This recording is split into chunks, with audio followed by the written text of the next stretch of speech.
Hello, I'm Dr. Christopher Sabine, and a professor of oceanography at the University of Hawaii, and today I'm going to talk to you about sampling for carbon measurements. There are several steps in doing this. First, you'll want to rinse the bottle and make sure that it's prepared. Then you're going to fill the sample. Then you're going to add mercuric chloride to preserve the sample, and then you're going to grease and seal the sample so that it's ready for transport back to the lab where you can do the measurements. We're now ready to collect our samples. What I do when I'm going out on a small boat is I put all of my supplies into a small cooler. That way I can keep everything together. So what I have in here is a sampling tube, just a piece of Tygon that's roughly a foot long that you can use to collect the sample. You'll need some chem wipes. You want some gloves, labeling tape and a marker.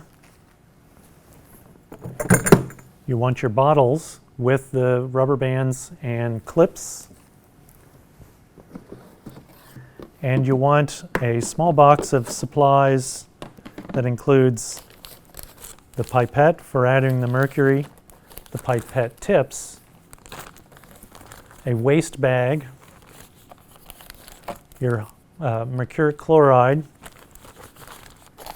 and a syringe full of grease, a Pizion L grease.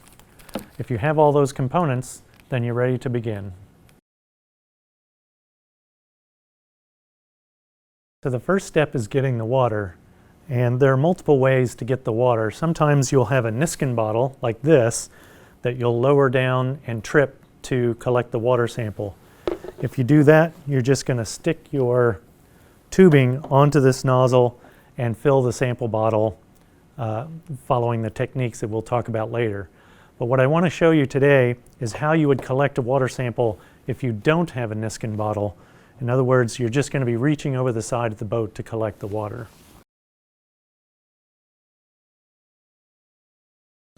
And what you want to do is we're going to take our sample bottle and you pull off the stopper and set it aside so that it stays dry. Now you're going to fill this water bottle. You stick the tube all the way up into the bottom of the water bottle, and you're going to take your thumb and put it over top of the tube. This way, what you're going to do is you're going to lower all of this into the water, and when you do that, the water will not go into the bottle because the air is trapped up in there. But you don't want to just fill the bottle sideways because then that'll introduce air into the sample, which is bad. So we're going to lower the whole thing vertically down until the bottle is completely submerged.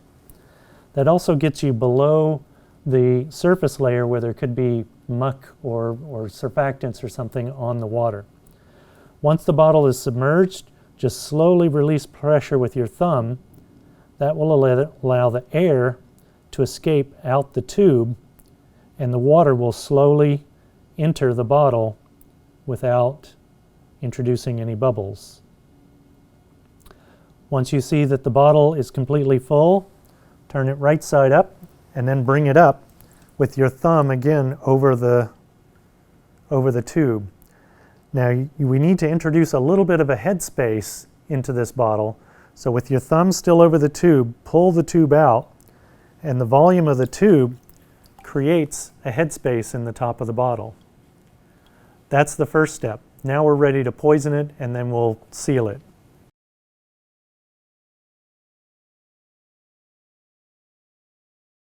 And then we're going to add 200 microliters of mercuric chloride to the sample. Just like that. Make sure to seal this up so it doesn't get spill while you're in the waves. And then we want to grease the stopper.